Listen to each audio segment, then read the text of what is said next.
Thom Hartmann here on the best of the rest of science and green news. You need to know this. We may have reached the tipping point.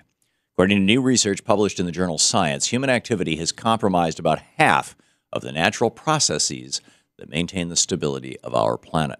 In other words, the systems that make our planet habitable have been thrown dangerously out of balance. This alarming report came from an international team of 18 researchers who documented big changes in 4 of the 9 processes that regulate our planet.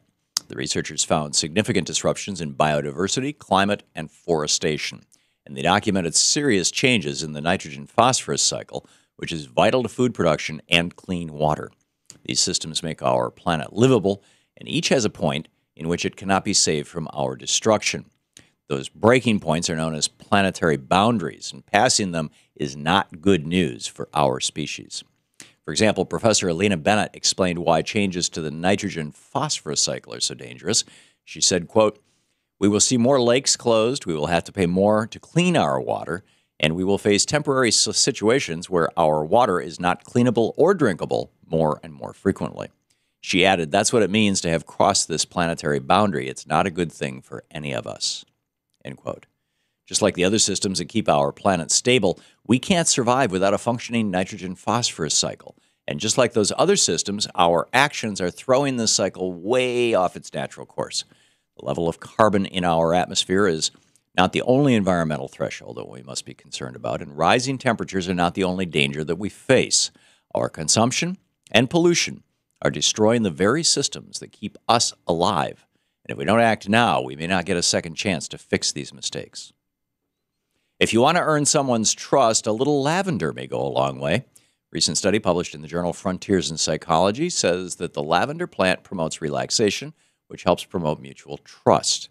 To determine this, researchers exposed one group of study participants to lavender, while another group was exposed to peppermint. Then the participants played a game that used money to demonstrate trust. The researchers found that the truster participants gave more money to their fellow players when they were exposed to lavender and less when exposed to peppermint. It may not seem like an important experiment, but one researcher explained, quote, "Our results might have very serious implications for a broad range of situations where interpersonal trust is an essential element," end of quote. They cited examples such as a car dealership establishing a more trusting environment for a sales negotiation, or sports teams using the scent to build trust between players. There are many ways that a little extra trust can have a big impact on a situation. Let's just hope that we remember that the next time we walk into a lavender-scented negotiation. BP is being pressured by their investigators. A coalition of more than 150 company shareholders are calling on the oil giant to assess and manage its climate risk. A group of shareholders, which includes the Church of England and the UK's Environment Agency, has filed a resolution to be considered at BP's 2015 annual meeting in April. That resolution asks BP to stress test its business model against greenhouse gas emission limits suggested by the UN, and it calls on the oil giant to stop rewarding climate-harming activities. This same group of shareholders also filed an identical resolution with Shell Oil last month, and they will continue pressuring the companies to mitigate climate risks. James Thornton, the CEO of Client Earth, one of the parties involved with the resolution, said, quote, "Climate change is a major business risk. BP and Shell hold our financial and environmental future in their hands.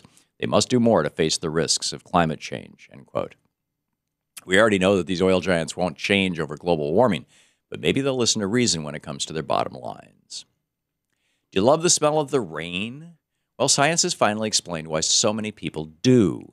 According to scientists over at MIT, raindrops actually release tiny aerosols when they impact a surface. Researchers used high-speed cameras to watch raindrops as they fell and found that the raindrops trap tiny air bubbles at the point where they make contact with the surface.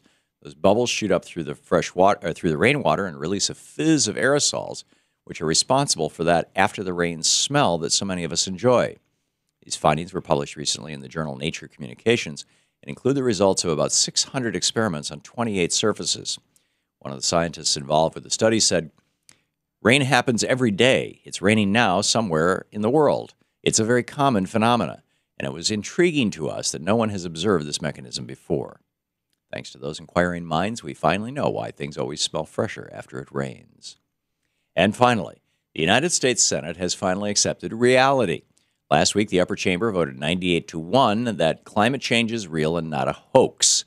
Senator Sheldon Whitehouse of Rhode Island attached the amendment to the Keystone XL pipeline bill, and every senator except Roger Wicker of Mississippi voted to approve it.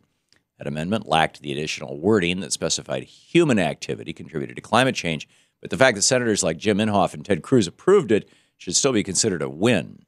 That vote came just days after President Obama called out Republican talking points in his State of the Union address, saying, well, I'm not a scientist either, but you know that I know a lot of really good scientists at NASA, NOAA, and at our major universities, end quote. It's a bit ridiculous that we had to hold a Senate vote to agree on common sense, but hopefully it gets us one step closer to dealing with the very real, very much not a hoax issue of climate change. And that's the way it is for the week of January 26th, 2015. I'm Thom Hartmann on Science and Green News.